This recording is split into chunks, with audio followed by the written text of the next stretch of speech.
আসবে। যে কারণে বললাম যে ওই সময়টা না আসা পর্যন্ত আমরা 24-এর সাথে তুলনা করতে চাই না। কোনটা বড় কোনটা ছোট সেটা। আমার জন্য 24ই সব। আমার জন্য 24ই স্বাধীনতা, আমার জন্য 5 আগস্ট হচ্ছে বিজয় দিবস। সো এটা আমি মানতে চাই। এখন যারা দেখেছেন ৭১ তারা বলতে পারবেন কতটা যুদ্ধ হয়েছিল সারা দেশে। আমি ইলিয়াস একটা খুব বেসিক একটা তর্ক হাজির করতে চাই। মানে বাংলাদেশের মানুষ স্বাধীন হতে চায়, এটা যদি 1971-এর আকাঙ্ক্ষা হয়ে থাকে, তাহলে ইন্ডিয়া এসে আমাদেরকে স্বাধীন করে দিয়ে যেতে পারে কি? না, সেটা তো পারে, করে দিয়ে যেতে পারে। এক দেশ আরেক দেশকে সহযোগিতা করলে করতে পারে। না, এক দেশ মানে আমাকে আরেকজন স্বাধীন করে দিয়ে যেতে পারে না। আমি বলছি যে তারা যদি সহায়তা দেয়, সামরিক সহযোগিতা দেয়, সেটা ঠিক আছে, কিন্তু তারা তো বলছে যে এটা হচ্ছে তাদের সাথে যুদ্ধ। তারা তো বলেনি আমরা বাংলাদেশকে স্বাধীন করতে। তারা 15 আগস্টকে তারা এই কি বলে এই 16 ডিসেম্বরকে ইন্ডিয়া আমাকে স্বাধীন করে দিয়ে যদি যায় সেটা স্বাধীনতা না। আমার খুবই মৌলিক একটা প্রশ্ন, ভারত যদি আমাকে স্বাধীন করে দিয়ে যায় সেটা আমার স্বাধীনতা না? দাদা ওইটা আপনি আরো পিন পয়েন্টে বলতে পারেন যে আমরা আমাদের বিজয় দিবস 16 ডিসেম্বর, ওই দিন আমাদের দেশ স্বাধীন হলো। ওই 16 ডিসেম্বরের অনুষ্ঠানে আমার দেশের কে ছিল? একজনের নাম বলেন। ছিল না কেন? এটা কিসের আমার স্বাধীনতা? আমরা অন্য তর্কে চলে যাচ্ছি, কারণ এটা খুবই স্টিমুলেটিং তর্ক। এই তর্কগুলো আমাদেরকে করতে হবে, দরকার, খুব গুরুত্বপূর্ণ আলোচনা। এটা নিয়ে আমরা হয়তো অন্যদিন আরো বিস্তারিত পরিসরে বসতে পারি প্রস্তুতি নিয়ে। আমার মনে হয় যে আমরা আজকে করতে হবে, এটা করতে হবে। আমরা করতে চাই।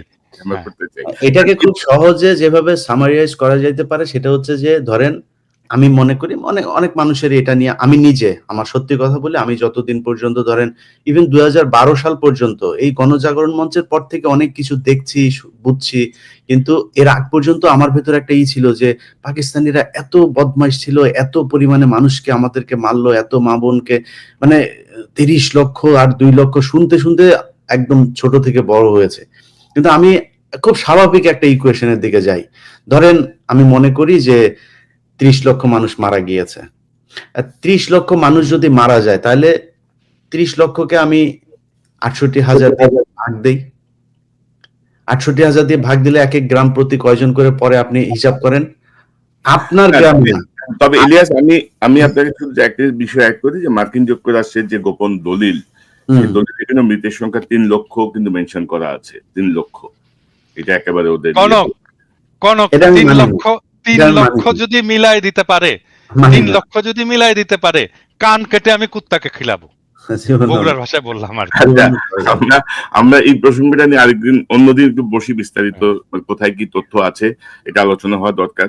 তো দাদা, আমরা যদি এই নির্বাচন প্রসঙ্গে যদি একটু আবার থাকি, যে ধরেন আমরা দেখছি যে জামাতে ইসলামী ধরেন পিআর নিয়ে কিন্তু একটা স্ট্রিক্ট অবস্থানে চলে গেছে, যে তারা কোর্টে যাবে, তারা এটা মানবে না, ওইটা মানবে না।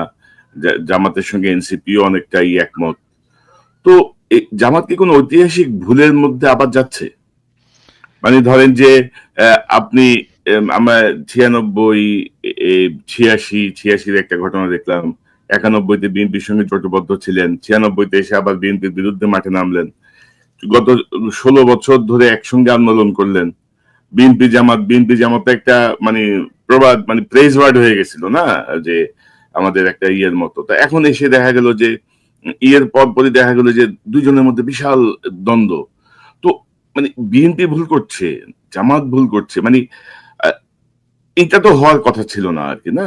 যে ফ্যাসিবাদ বিরোধী যে শক্তিটা, এদের মধ্যে একটা ঐক্য দরকার ছিল। হঠাৎ করে কোথায় খেলা হচ্ছে, কি মনে করেন আপনি? না, এখানে তো অনেকগুলো প্রশ্ন করলেন। আপনি যদি পিআর এর প্রশ্নটা বলেন, পিআর প্রসঙ্গে আমার ভেরি স্পেসিফিক পলিটিক্যাল স্ট্যান্ড আছে, এবং আমি পিআর ইস্যু নিয়ে 2টা এপিসোড অলরেডি করেছি। আমি আরেকটা এপিসোড রেডি করছিলাম, জাস্ট মায়া করে করিনি, কারণ এই এপিসোডটা রেডি করলে জামাত ইসলামের লোকের খুব মাইন্ড করবে আমার উপরে আর কি। কারণ আমি যদি ওই এপিসোডটা করতাম তাহলে জামাতে ইসলামের কোনো চান্স ছিল না কোনো আর্গুমেন্ট নিয়ে দাঁড়ানো। মানে পিআর পদ্ধতিটা বাংলাদেশের জন্য একটা ডিজাস্টার হবে, একটা সিরিয়াস ডিজাস্টার হবে। আমরা অলরেডি উচ্চ কক্ষ একটা ডিজাস্টার হয়ে গেছে, এরপরে আবার এই পিআর একটা সিরিয়াস ডিজাস্টার হবে, মানুষের হাত থেকে ক্ষমতা চলে যাবে। হ্যাঁ, এখন যদি জামাত ইসলাম যদি এক গুয়ে হয়ে এক রোখা হয়ে যদি পিয়ারের পক্ষে দাঁড়ায়, তাহলে তো আমাকে আবারও এক গোয়ে হয়ে এক রোখা হয়ে এই পিয়ারের বিপক্ষে মানুষকে বুঝাইতে হবে। হ্যাঁ, এবং আমার এপিসোড কিন্তু রেডি। আমার বিশ্বাস জামাত ইসলাম পিয়ার জিনিসটা বুঝেইনি ঠিক মতো। আমি সরি টু সে যে এই বিষয়টা বুঝেনি, এবং এই পিয়ার করার ক্যাপাসিটি বাংলাদেশের ইনস্টিটিউশনালি নাই। এটা এক্সট্রিমলি কমপ্লেক্স সিস্টেম। এটা আমি বাদ দিলাম, এটা কমপ্লেক্সিটির ইস্যুটা বাদ দিলাম। ধরা যাক আমি এই কমপ্লেক্সিটিটাকে ম্যানেজ করতে পারলাম কোনো না কোনো ভাবে, কিন্তু এইটা বাংলাদেশের ডেমোক্রেসিকে, বাংলাদেশের স্টেটকে এবং বাংলাদেশের জনগণকে ক্ষমতাহীন করবে। এই বিষয়টা ওনারা বুঝতে পারতেছেন না। এত বিজ্ঞ রাজনৈতিক দল ওনারা যে কেন বুঝতে পারতেছেন না আমি এটা জানি না। আপনি দরকার হলে ওনাদেরকে ডিবেটে ডাকতে পারেন আমার সাথে, যদি মনে করেন। আমি কিন্তু শীর্ষ নেতাকে ডাকতে হবে একদম। আমি ওই রকম চুটকা ফাটকা নেতাদের সাথে আমি এটা নিয়ে আলাপ করবো না। শীর্ষ নেতাকে ডাকেন, পিআর পদ্ধতি নিয়ে ডাকেন, আমি ডিবেট করতে, প্রকাশ্যে লাইভে ডিবেট করতে রাজি আছি। কিন্তু এটা জামাত কি আবার কোন ঐতিহাসিক ভুলের দিকে যাচ্ছে, যেটা ৮৬-৯৬-তে হয়েছে বা ৭১-এও, মানে হঠাৎ করে একটা সিদ্ধান্ত, মানে কেমন যেন একটা রাইট টাইমে এসে রাইট ডিসিশন নেওয়া বা রাইট স্রোতের পক্ষে থাকা, মানে কেমন যেন তারা ইয়ে করে। এবারও কি এরকম কিছু হচ্ছে, ঐতিহাসিক কোনো ভুলের দিকে যাচ্ছে মনে করেন? মানে রাজনৈতিক দলগুলো তো ভুল করেই, এটা তো সব দলেরই তো ভুল থাকে, রাজনৈতিক ব্যক্তি হিসেবেও আমাদের ভুল থাকে। কিন্তু এই পিয়ার পদ্ধতি নিয়ে যদি মূলামূলি করে শেষ পর্যন্ত জামাত কিছু অ্যাচিভ করতে চায়, আমি এটা মনে করব যে এটা আরেকটা রাজনৈতিক ভুল হবে, বড় ধরনের রাজনৈতিক ভুল হবে, এবং এটা জামাত পরবর্তীতে স্বীকার করতে বাধ্য হবে। কারণ এর ফলে বাংলাদেশ যে জায়গায় যে দাঁড়াবে সেটার দায় তো তখন তাহলে জামাত ইসলামকে নিতে হবে। হ্যাঁ, আর আরেকটা বিষয় হচ্ছে কি, যে মানে এটা রাজনৈতিক দলগুলোকে বুঝতে হবে যে রাজনৈতিক দলগুলো কেন মনে করে যে আমরা দেশের মালিক। তা তো না। কয়েকদিন আগে তো একটা জরিপ বেরিয়েছে, তাই না? কয়েকদিন আগে জরিপ বেরিয়েছে, সেখানে দেখা যাচ্ছে ১২% মানুষ বিএনপিকে ভোট দেবে, ১০.৫% মানুষ জামাত ইসলামীকে ভোট দেবে, ৩%-এর মতো মানুষ এনসিপি-কে ভোট দেবে, ৭%-এর মতো মানুষ, ৭.৩%-এর মতো মানুষ আওয়ামী লীগকে ভোট দেবে। আপনি সব ভোট যদি এক করেন তাহলে দেখবেন যে ৬৩% মানুষ এগুলো কোনো রাজনৈতিক দলের উপরে কোনো আস্থা নাই, তাদেরকে ভোট দিতে চায় না, ঠিক করেনি যে তাদেরকে ভোট। তাহলে রাজনৈতিক দলগুলো এত হ্যাডম কেন দেখায়? তাহলে কোথায় রিপ্রেজেন্টেশন এই 63% মানুষের? তাদের কথা তো শুনতে হবে।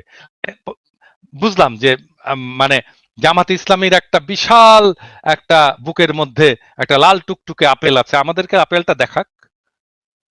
আমরা কথা বলি, আমরা তো জামাত ইসলামীর শত্রু না, আমরা বিএনপিরও শত্রু না। তাদের ভিতরে লাল টুকটুকে আপেলটা আমাদেরকে দেখাক, আমরা একটু নেড়ে চেড়ে দেখি, একটু কামড় দিয়ে দেখি কেমন স্বাদ, মিষ্টি কিনা, কচকচে কিনা। তো আমি যেটা বলবো সেটাই করতে হবে। কেন? ওয়াই? জনগণের সাথে তো এনগেজ হতে হবে, আমাদেরকে বোঝাতে হবে তো। মানে আমরা তো বানের পানিতে ভেসে আসিনি, 73%, 63% মানুষ তো বানের পানিতে ভেসে আসেনি। তাদের সাথে এনগেজ হতে হবে, তাদের সাথে কথা বলতে হবে। এমনকি তাদের পক্ষ হয়ে যারা কথা বলে বলে মনে করে মানুষ, তাদের সাথে কথা বলুক। আপনি, আমি, কনক, আমাদের তিনজনের সাথে কথা বললেও তো একটা সেকশন অফ পিপুলকে তারা কভার করতে পারে, পারে না?